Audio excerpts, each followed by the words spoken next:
Good morning, and thank you for joining me today for today's webinar, Editing and Homework Assignment.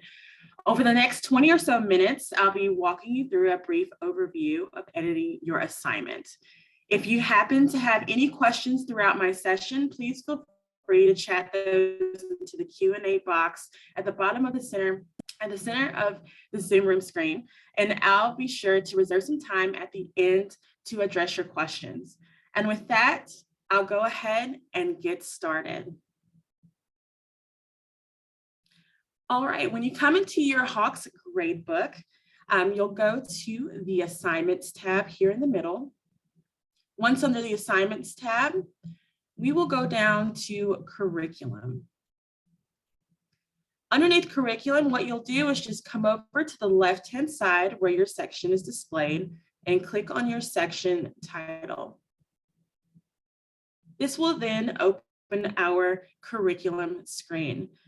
Underneath curriculum, all you have to do is go down to the desired lesson that you would like to edit. So as you can see down here, you can click on any of the lesson titles on the left-hand side. So I'm going to click into our first one, 1.1. As the screen loads, you'll notice that we have two columns. On the left-hand side is our question bank, and on the right-hand side is our current assignment as it stands. Now that we are here on the curriculum page for lesson 1.1, you'll notice that underneath the question bank, you are able to see the question serial number, the objective, the difficulty level, and the occupancy level or occurrences. So for instance, if you are editing your assignment and you would like to add questions to the curriculum, you can come down here and you can either add it by one question at a time or by multiple. You can use the checkboxes to the left-hand side to select the questions and then click Add.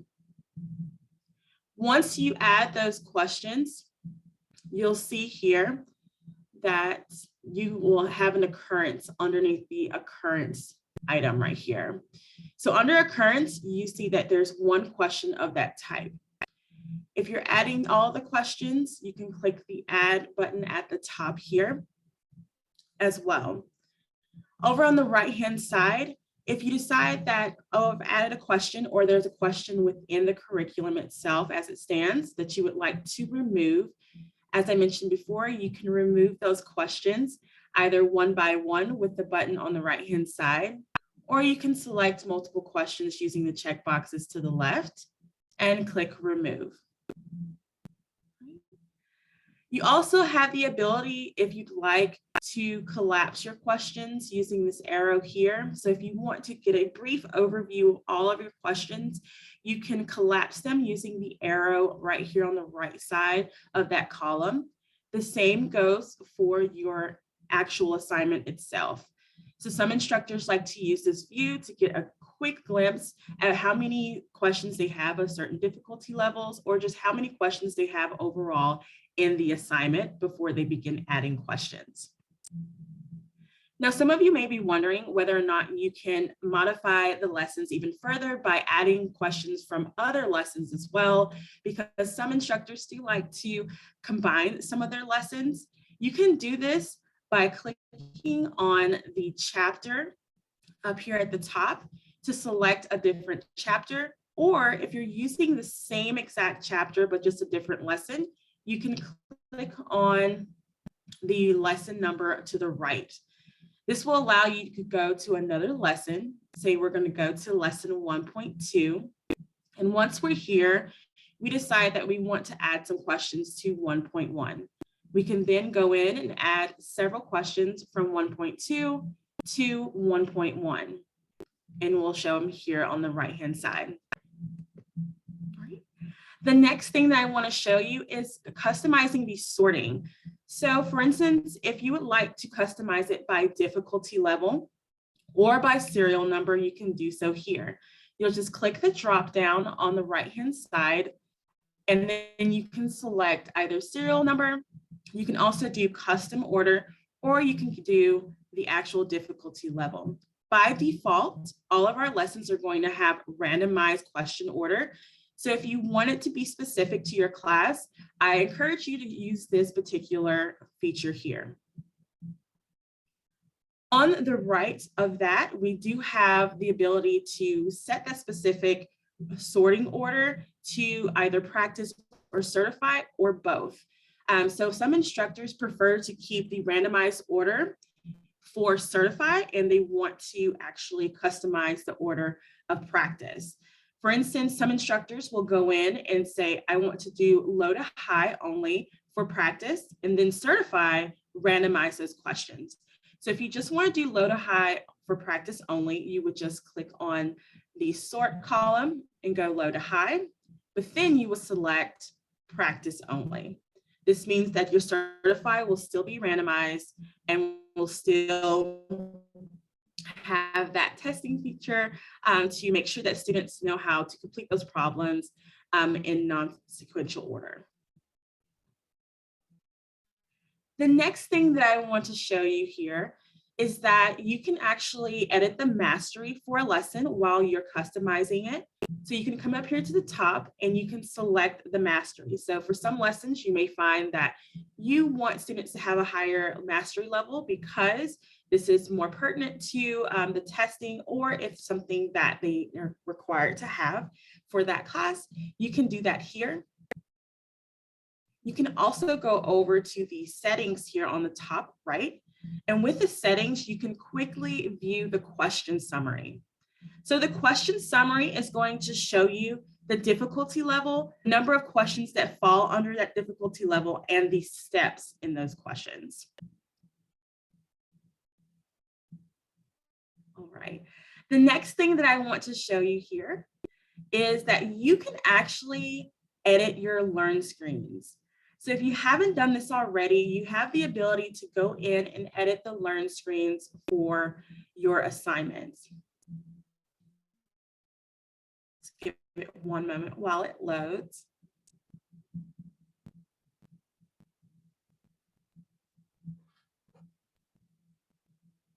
Let me see, it's just taking in a moment. Here we go. So for your Learn screens, when you come into the Learn screens, you'll be able to do multiple things here to customize them for your class. The first thing you can do is you can hide a Learn screen. So some instructors may find that they're not going to cover all the objectives for that particular lesson. So if there's something that you want to hide from students, you can go in and hide that Learn screen. You also have the ability to replace a screen. So some instructors will decide, okay, instead of hiding that Learn screen, I would actually like to replace it and add more notes on that previous objective. So you do have the ability to go in and replace the Learn screen here. Additionally, you can add your own notes using the text box at the bottom. With these notes, you do have the ability to link to your Google Docs if you'd like, or to a YouTube video if you'd also like to customize it that way for your students as well. A lot of instructors may link to a Google Doc, such as a PDF of their own lecture notes or any other supplementary materials you would like to share with students.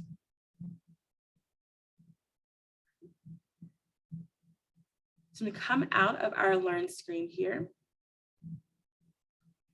And as I mentioned before, if you have any questions, you can enter them into the Q&A.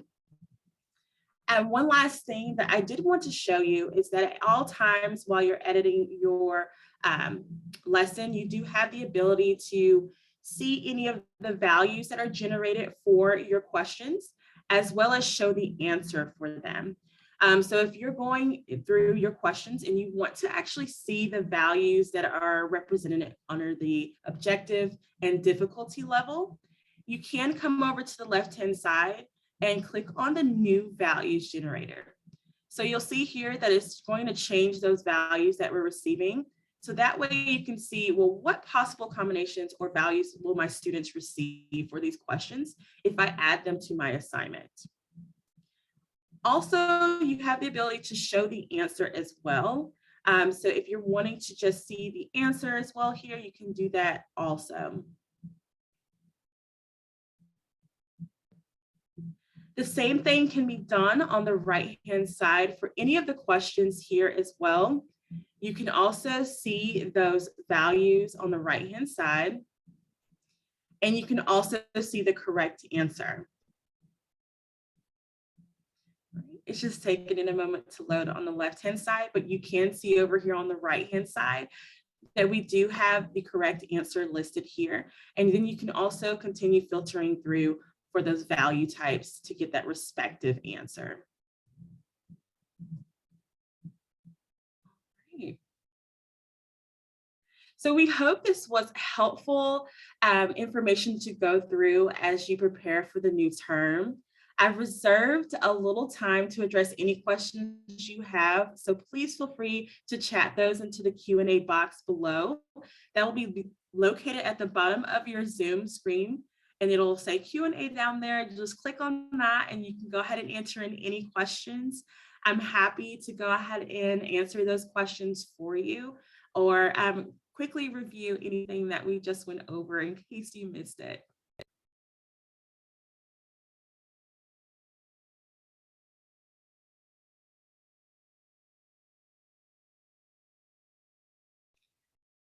All right, so it looks like we don't have any questions. One last thing that I would like to add, just in case you weren't aware, when you go back to your gradebook, you'll just click on that tab to go back. And once you're there, any modifications that you've made will be reflected the next time you come into the curriculum, and it'll actually display that date modified for you. But if you have any other questions, feel free to also email your training and support representative. And thank you for joining us today for going over how to edit a homework assignment.